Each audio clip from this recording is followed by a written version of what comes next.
The CBS Radio Mystery Theater presents...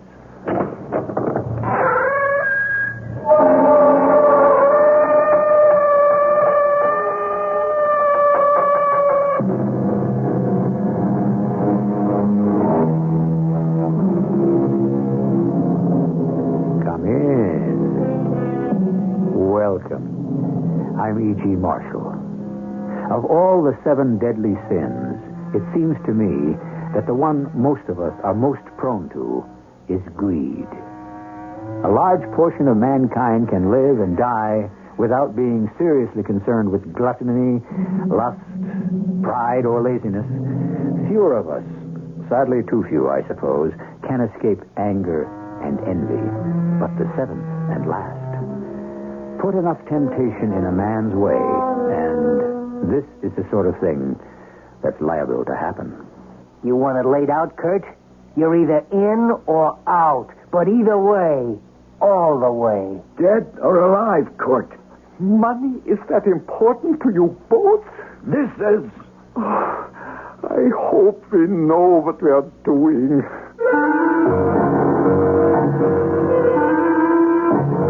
Our mystery drama, The Instant Millionaires, was written especially for the Mystery Theater by Ian Martin and stars Bob Caliban and Ray Owens. It is sponsored in part by True Value Hardware Stores and Buick Motor Division. I'll be back shortly with Act 1.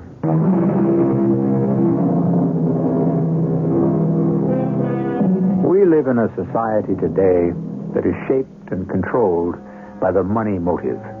So it's not too surprising that the most deep-rooted of American dreams is to become a millionaire. Our fathers had exactly the same dream, you say? Not quite. They expected to work for it. Today, the sons would like it to fall into their laps, to become instant millionaires. But if such luck were to strike you, would it be worth it? Let's examine 3 actual instant millionaires. Look out, Mick! What? Cut the tongue! Look out! Oh. Holy mother. I'd like to get my hands around the throat of the character who stacked those trunks. They're all the same, Mick, to help today. Don't give a hoot. You and me could have been killed. Well, you're not. One day, I'm going to give all this up and go back to my own business. Oh, what's that? A baker. I was a baker. My Emma, too. She still makes the best strudel this side of heaven. So why don't you? Money, my friend. It takes a lot of money to start even a small business. Yeah, you're telling me. But what happened to you in the last one? That was in 1941. You owned a business then? No. I worked for Emma's father in Vienna. I was very young. And I still smell the bread and the rolls of the early morning. Why'd you quit? There was a war, my friend. And a yellow band I wore about my arm. And some years in the camps and too many others locked behind the Berlin Wall until I got to the States at last. I don't like to remember. So, I am lucky to have a job here as a loader at Martin's warehouse. And I should not complain. After we almost got our necks broke by this pile of crummy old trunks left here in storage that nobody wants? I'm still glad for this job. It is good for a man to work. Yeah, you sound like my father. Me, I'd take the easy life if there was any way to grab it.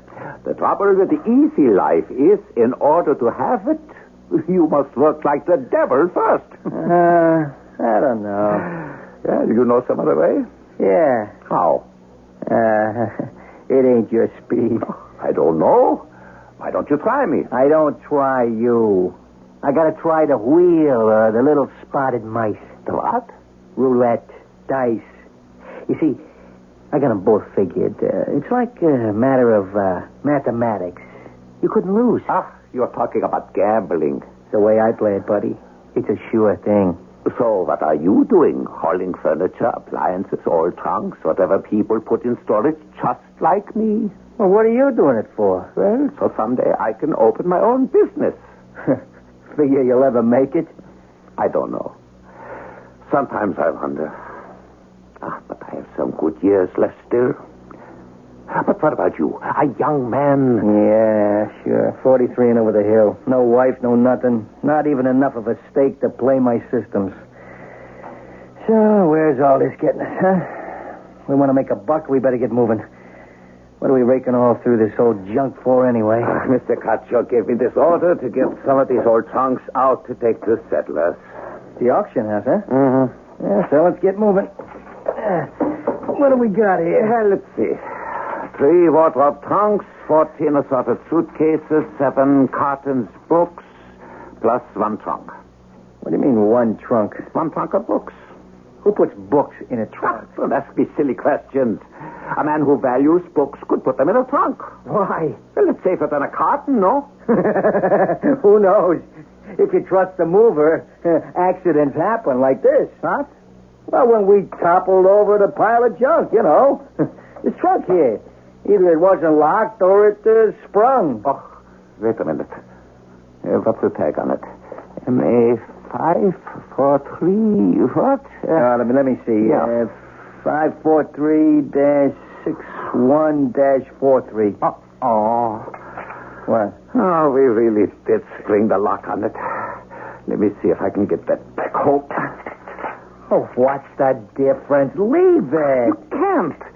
These people leave their things to be undisturbed. So there's an accident. Sue us. That is the trouble. They could sue. Who could sue who? What's the trouble here? No trouble, Mr. Cascio. The trouble, Mr. Caccio, is that this bin is overstacked. Too many things. Yeah, that's the whole trouble with this warehouse. Too many things. That's why we got to clean out. What happened here? Well, we opened the door to the bin, and before we could do anything, it all came tumbling out. Well, who's going to worry? This is all dead storage. This one trunk here got kind of forced open. Somebody might make a claim, I guess, on that. For what? What's supposed to be in it? Huh? Search me. The invoice says miscellaneous books. Books? What kind of books? They don't say. Listen, these trunks and cartons and all, you see, they're being auctioned off closed, as is. The only chance the company has to get back even part of what's owed. So, let's have a look at the book. Now, wait a minute. Suppose you do find some that may be worth money. Then what? We hook them. That's what. You mean steal them? Now, Kurt, we don't call it that around here. We just collect a little contribution. Who's to know? The trunk's unclaimed, and we fix it up again so it's locked. But that's dishonest. Like Mick says, who's to know? Let's have a look, huh? Can you get it up, Mick? Yeah, trust me. There ain't a lock old Mick can't coax. And this one's a piece of cake. It's half there. There. Now for the half.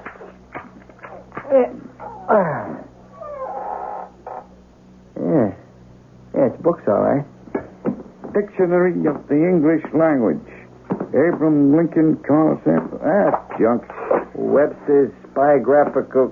We're wasting our time. Good Yeah, but they ain't worth anything. Come on, let's put them back in it. What is it, good? Hey, what'd you find in there? A girly magazine? Holy St. Mary. Hey, what is it? What's the matter with you? Madre de Dio. It's money in stacks. Let's get the rest out of the way. Oh, hold on a minute. What? Let me close the outside door. Oh. We keep this to ourselves. Let's find out what this is. No, wait a minute, boys. All right, good. All right, shut up and stay shut up. What do you got, Mick? Stacks of it. $20 bills. The whole bottom third of the trunk. Let's get it out and start counting.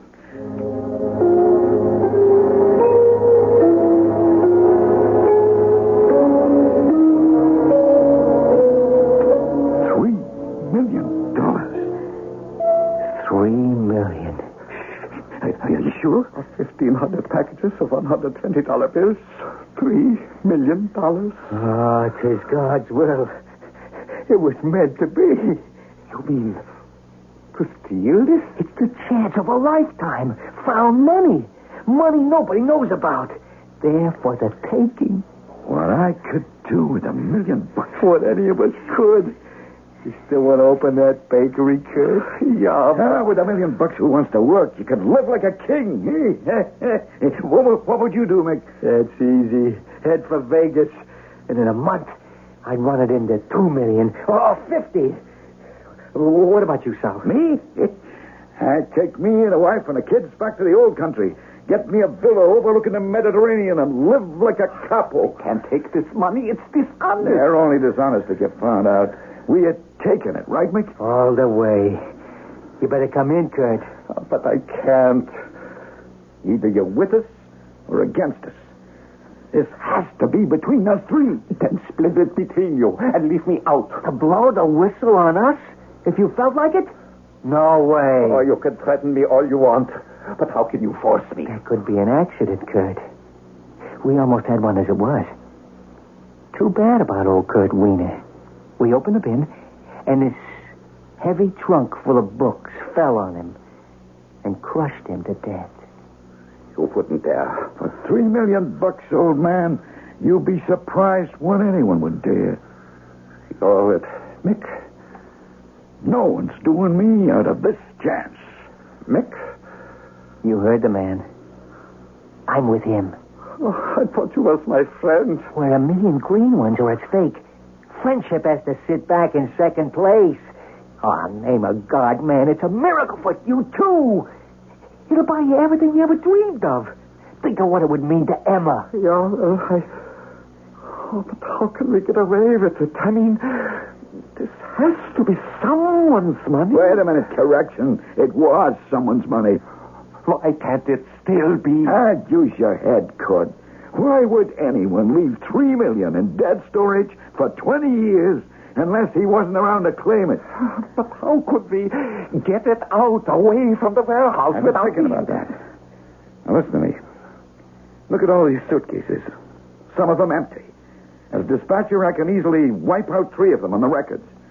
And any one of them is big enough to carry our share. But, how do we sneak them out? We don't. Everything goes on a truck by bills of lading, right? Except I arrange it so there's no record of these 3 suitcases. I'm the dispatcher, and I make sure the truck that handles all this is loaded and driven by you 2. On the way to Sedler's auction rooms, we make 3 quiet drop-offs. Each of our suitcases. Yeah, but maybe somebody could question afterwards. If you're as smart as I mean to be, you won't be around here for anyone to ask questions. Oh, but money had to come from somewhere. Never mind that. We concentrate on where it's going to. Wherever it came from, nobody seems to know about any more but us. And that's all that's going to know. Now, we agreed. Okay, by me. Kurt? Oh, Mr. Caccio, You want it laid out, Kurt. You're either in or out. All the way. Dead or alive, Kurt? The gambling is that important? Yes. And your dream of empire, Mr. Caccio? I got it in my hands. No one takes it away from me. To be a capo. Have you ever thought that buried money like this can only come from somewhere like that? I hope we know what we are doing. Heaven help us all.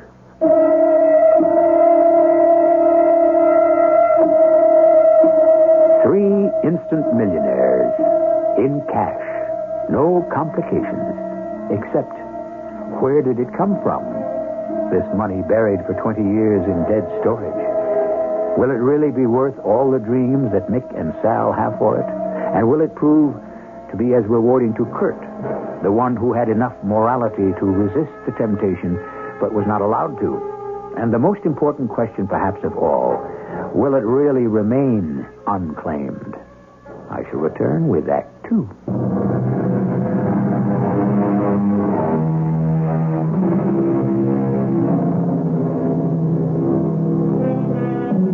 Sedler's Auction House is neither the most exclusive nor the cheapest.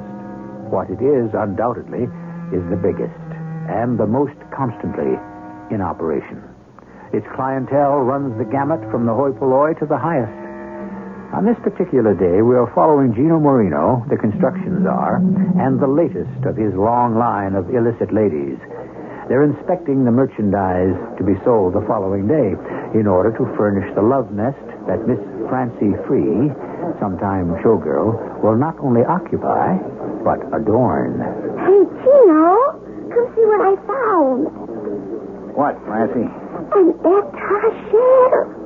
A what? Oh, it's got to be Louis XVI or 14th or something. Oh, it's just darling. Okay, now can we get out of here? I wanna- Well, why can't we just come back tomorrow and bid on whatever takes your notion, huh? No, we got to scout them out first and see if it's worth it. Oh, who cares? If you don't like it, dump it. It's only money. Besides, my feet are... What's the matter, honey? I can't believe it. Oh, now don't tell me you're getting hooked on auction. All right, button up, Fran. What? You heard me. I just found something I'm going to bid on myself. What? You don't have to know everything. Here, give me that paper. Let me see the list, Yeah. Yeah, that could figure it. What? Yeah. Okay. You and me are going to be here first thing in the morning. Yeah, but my étagère is list number 843. It won't be good. Who cares about your whatchamacallit? I want to be here for number 7 on the list. No trunk. Isn't that what it says with books? Come on. I got to talk to Hyman.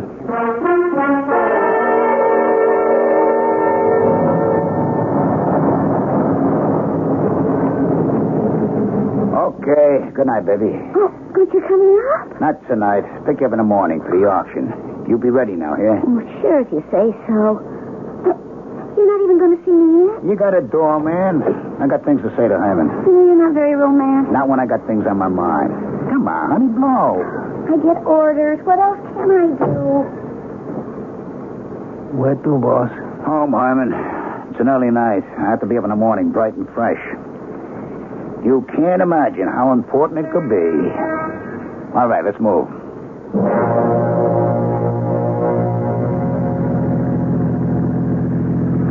You all right, boss? Why not? You don't that often sit in front with me. Don't I? I have my reasons. You've been my driver some pretty long time, huh, Hyman? Yes, sir. You know what kind of business we're in? You never quite laid it out that way before. So I'm laying it out that way now. Yes, sir. You're old enough to remember the operation as it went while there was still Cuba? Maybe I look younger than I am. I remember that and a long time before. You remember Skim Ziegler? Yeah. He was head dealer at the casino in Havana. Yeah. What happened to him? Well, what I heard, he owed the association a cool $3 million. When Cuba folded and Castro took over, we had to cut out. He was the bag man.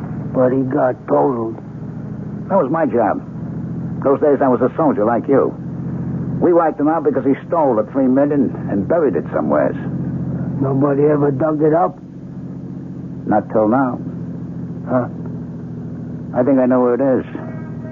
Nobody but me knew just how Skim brought the money out. I know because I helped him pack his trunk. His trunk? He was a funny guy, you know. Into books, like he was a professor or something. His library was really something. When the association had to clear out, he had cases and cases and trunks of books he was moving. That's how it figured to be the best way to smuggle the cash. Only somehow he managed to ditch that one trunk. $3 cool $1 million lining the bottom and the books packed over it. And you found where he ditched it? Yeah. Looks like. Only I gotta keep my nose clean. I'm too much in the open. I want you to front for me. Oh, how, boss? No sweat. All you gotta do is buy an old trunk where I tell you and bring it home to your place.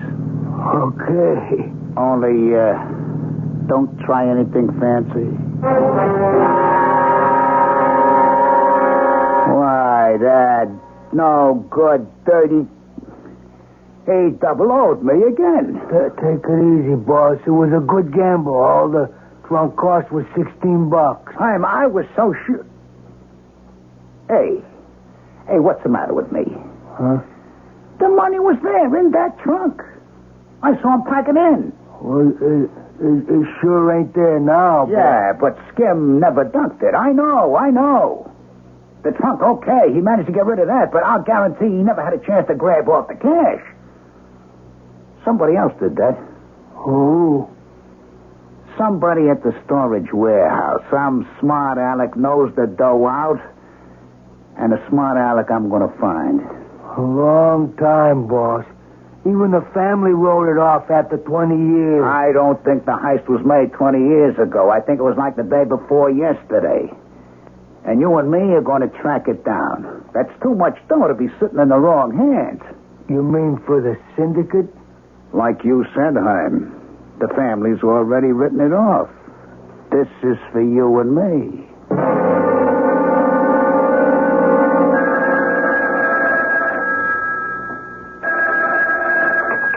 Yeah? Hi, Chief. I'm here. Where? Coin booth. Okay to talk? Yeah. I think you pegged it. Here's what I've been able to dig up. About 10 days ago, right before the auction, 3 guys at Marden's warehouse suddenly up and quit. You tied them to the trunk? Well, put it this way. One was a dispatcher in charge of loading and all, and the other 2 were jockeys who pulled and loaded this particular shipment. You struck oil. Maybe. Only, how do we find these guys? Didn't you get the addresses? Sure, for what they were worth. All 3 pulled up stakes. You got their names? Yeah, sure. Sal Caccio, Mick Berrigan, and Kurt Wiener. So, we track them down. How? What'd we do? A la copper? We got a better network than any police department. It may take a little time, but we'll track them down. It'll be worth it to both of us.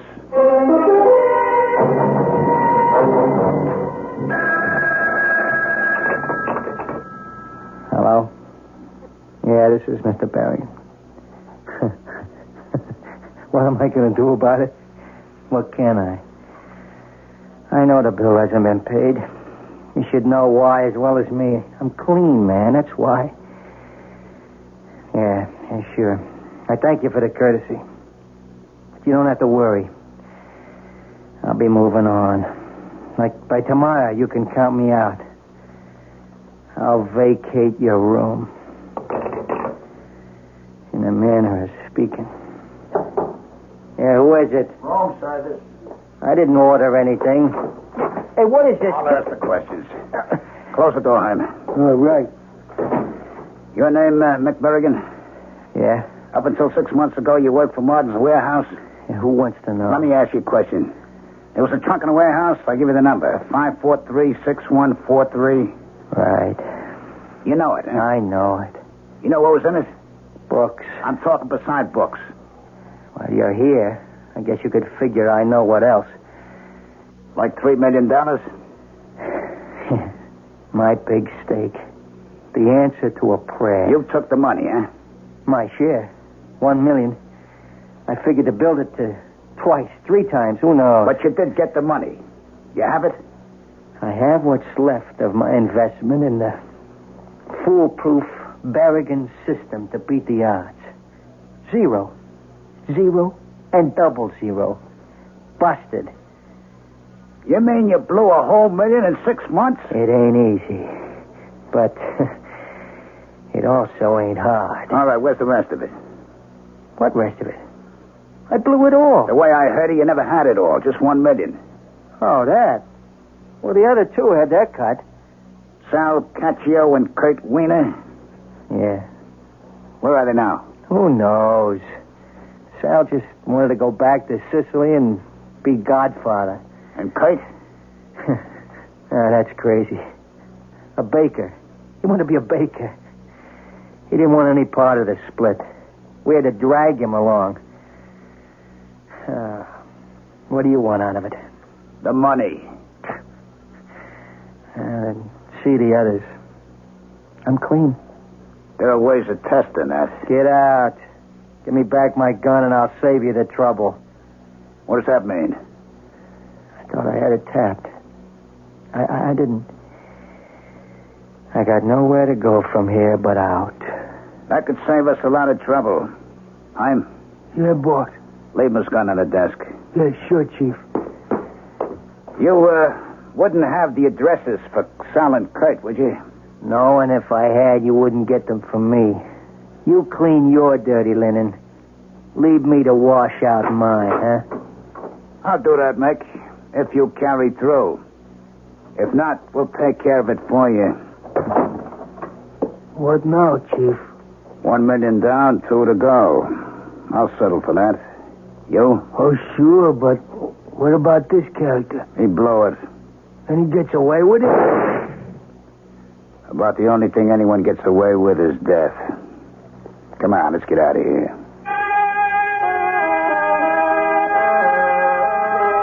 The first of our instant millionaires. Was it worth it to him? Scarcely, since all the money brought him was frustration, disaster, and death. But what about the other two? The willing millionaire and the unwilling one? That remains to be seen. Or I should say, heard, when I return shortly with Act 3.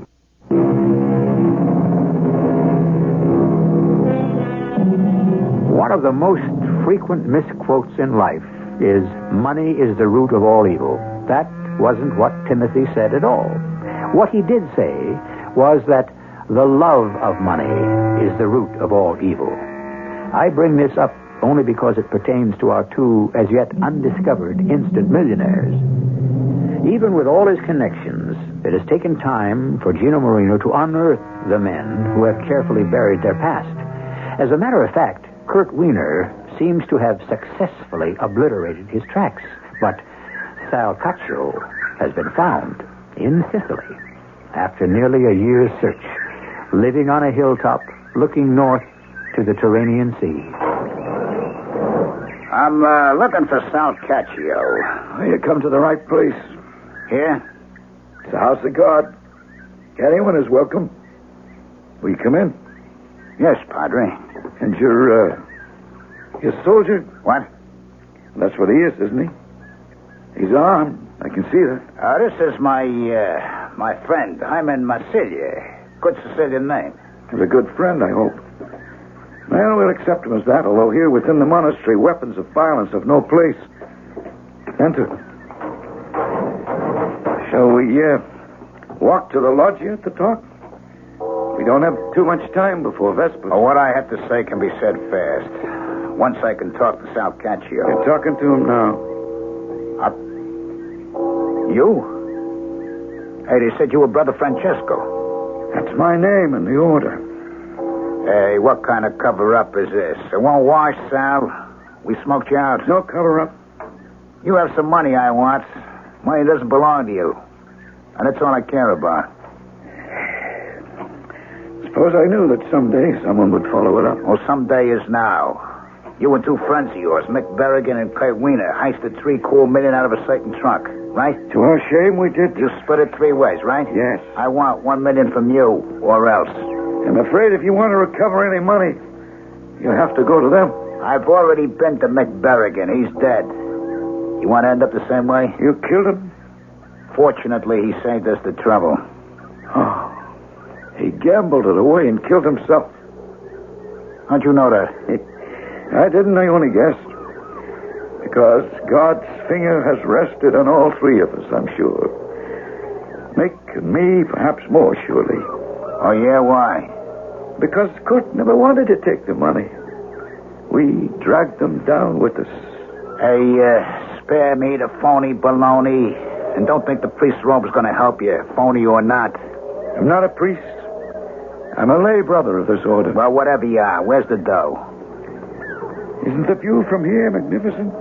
What are you trying to give me, eh? The truth. All those new buildings down the hill, the road to the monastery, all the fresh plantings, the new water system, and electric lights, and the wine press, which has been restored and modernized. You know how many people are employed now in these hills, directly or indirectly, because of all this modernization? 3,000 to 4,000 souls. Hey, what do you think I'm here in Sicily for? A lecture on a new socialism or something? Where's the money? There. Where I showed you. You mean You used the money for all this improvement? Forget it. Nobody who steals $1 million blows it on somebody else. Why? Why would you do all this? Just to find a place to hide, eh? No. When I took the money, it was for every selfish reason you could imagine. I wanted to come here and be the patron. Another Il Duce. But I made one mistake. Yeah, what mistake? I sent the family on ahead. All on the same plane. I thought I was protecting them, but instead I sent them to their deaths. No, that isn't right. God took them to punish me for what I had done. What are you talking about? Oh, my loved ones, my wife, my mother. They were all lost in that plane crash. And you know why I stayed behind. Because just for a few weeks, I wanted to live it up. Women, booze, the works. Money no object. I was out of touch with the whole world until I got back here. And when they told me what had happened, there wasn't any world for me to get back in touch with. Except this. The peace of atonement. Atonement? The money. I gave it to the church. And they took me in as a part of their family. You gave this flea-bitten, two-bit little monastery $1 million? I don't believe it. It's true. You'll never sell me that. All right, Hyman, wake him over. I couldn't do that to a priest. There's no priest. That's true. Then what are you doing with a robe and all? Mainly because it's all I got to wear. This robe and one other. A bowl, a mug, and a spoon. That's all I own. And I count them worth every penny of the $1 million they cost.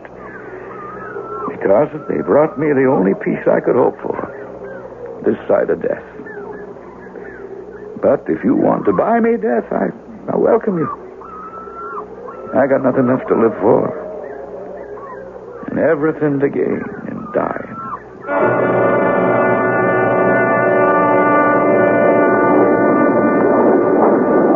You think Casio gave us the old 00, Chief? If I did, we wouldn't be on this plane. You really think he gave away all that dough? I really do. Well, 2 down and 1 to go. Too bad the priest, or whatever you call him, couldn't give us a lead to the 3rd crumb. Crumb? Hey, you know something, Hyman? You give me a notion. I did? What? Yes, sir. A crumb of information. Kurt Wiener. The man who wanted to be a baker? Maybe, just maybe, that's the way I can trace him.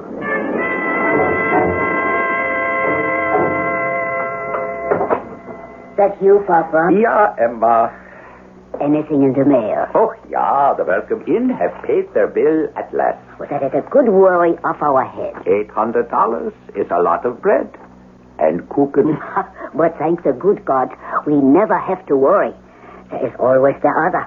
No, that other money, that is not for us. It started us in the bakery business and kept us going until we got established. Yeah, but now, as we get more successful, we must pay back every penny. For what, Kurt? Nobody owns all that. Don't say it. What are you afraid of, Liebling? I did something wrong once. I have to find a way to make up for it. You have such a conscience. It's only money. Oh, sometimes I don't know. Maybe I should have used it for you. A trip around the world, fancy clothes, some excitement. Now, you listen to me. But I have all the excitement I want from life. And I'm happy with our bakery. Oh, I wouldn't change places with anyone. And I don't care about the money. You can burn it if you want. Burn money? Well, give it away. Yeah. I think that is what we must do. But how? Is it so difficult? You have it all in those original packages. Give it to some charity. Now, tell me, is there other mail? A few small checks, some of that junk stuff, and a letter from your sister Anna. Well, let me see what she has to say. There's another letter inside. For you. From who? Here, you read. I have not on my... I'm afraid, Mama, I don't read... Now, what is it, Kurt? It's from Italy. From Sal. Who? Salcaccio. One of the others who took the... Mama, I have a feeling that something is very wrong. Open it and read. Oh, she sent it in care of Adna. She shouldn't have forwarded it. She's not supposed to know read that. Read it, Kurt, read. Yeah. My dear brother in Christ. This is from Salcaccio. What will you read it? I don't know if this will find you. I'm taking a chance it will because I feel you should be warned. The sin that we have committed was sure to catch up with us, and now you should know that this is an evil man. He is desperate to recover what is left. I am afraid for you, my friend. I pray for you. You are not to let it worry you, Kurt. Oh, I worry less for me than for you. Neither of us will worry. If this man comes, we will give him the money. It's as simple as that. And that will be the end of it. And we can live in peace. I will never give the money to a crook. That's one thing I make sure of.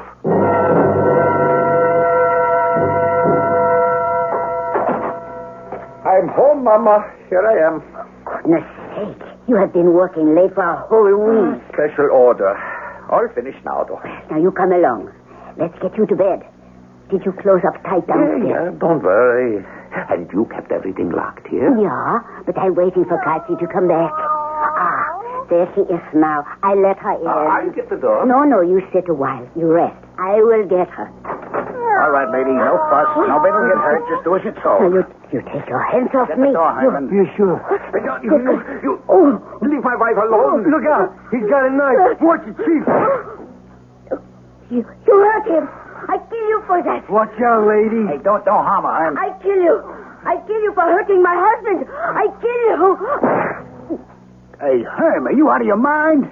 She tried to pull a gun out of my hand, you crazy dame. It was an accident. You trigger-happy fool. Now, how are we going to find the money? You'll never find it. You can look till doomsday. But I fixed you. You'll never find it. All right, where you been, Moog? Out in the bakery, Sergeant. Oh, man, that smell is driving me up the wall. Beautiful. If you had as good a nose for being a detective as you have for food, Sherlock Holmes could move over. Hey, look, Sarge, we got called out on this before I had a chance to have my morning Danish. Now my stomach's growling. My heart bleeds for you. Would you turn up anything in the bakery? Yeah, if you got a minute. Oh, what have you got, Moog? You'll see. Boy, what a smell. Look at these, huh, Sarge? Strudels, huh? They're still warm. He must have just taken them out of the oven when the perpetrators got in. How could anyone knock off a man who could bake something like that? I'll bet they taste as good as they smell, eh, Sarge? Hey, you don't think that, I don't think what? Well, just a taste.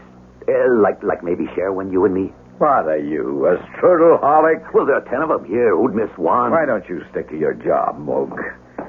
What's this newspaper on the floor? I don't know. Yeah, it's that section out of the Sunday paper, the 100 neediest cases. That's funny. What's that? Oh, somebody ticked off. Wait a minute, let's see. All but the last 1, 2, 3, 4, 5, 6, 7, 10. All but the last 10 are marked off. Oh, I wonder why. Hey, Sarge. What is it, Moog? You big baby. The minute my back is turned, you start in on that strudel. Maybe it's a good thing I did. Look. I'll be a son of a gun. Give me one of those strudels. Here. They're delicious. I'm not going to eat it. I want to see if they're all packed with dough. It ain't dough.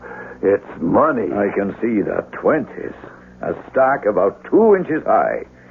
Well, now, that would mean, let's see, there are 233 bills to the inch, say 500 to 2 inches. That would mean 10,000 in each strudel. 10 strudels. 100,000. So that's what the murderers were looking for. Only they didn't find it. Hey, where did all this dough come from? You know something? I kind of hope we never find out. And if we don't, I'm going to see to it personally that the last 10 needy cases get what's left here. Just for once, I want to see that out of evil cometh good. Isn't that from the Bible? I wouldn't know, Mug. But if it isn't, it ought to be.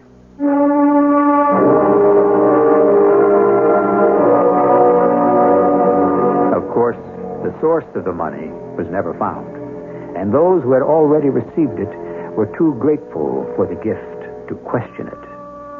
I can't find the exact quote Mujaluski was thinking of, but perhaps he meant a line from St. Paul. Be not overcome of evil, but overcome evil with good. Let that serve as a gentle epitaph for misguided Kurt Wiener and his poor wife. I'll be back shortly. I would feel a little uncomfortable leaving this story if Gino Marino and his hatchet man got away scot-free.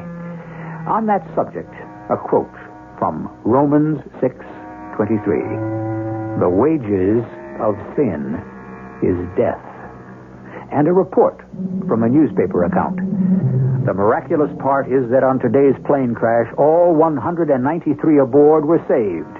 Only 2 passengers met their deaths. They have been identified as Herman Marsiglia and Gino Marino, both of Miami Beach, Florida. Our cast included Bob Caliban, Ray Owens, Ian Martin, Evie Juster, and Ralph Bell. The entire production was under the direction of Hyman Brown. And now, a preview of our next tale.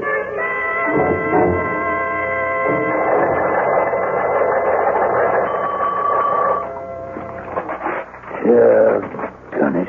Well, what? I was wrong. Look at this teletype, Willie. Are you going to tell me what this is all about? I was positive George Williams was that hijacker. The one who jumped with $1 million? I was so sure. It all made sense. And he isn't. I sent a complete description on to Juno. Doesn't really tally with the hijackers. Not in any way. Age, height, coloring. Well, you tried, Sherlock. I could have told you that amnesia, it is, unfortunately, the real thing. So the big question remains. You mean? Just who is George Williams? Radio Mystery Theater was sponsored in part by Buick Motor Division and True Value Hardware Stores. This is E.G. Marshall inviting you to return to our Mystery Theater for another adventure in the macabre. Until next time, pleasant dreams.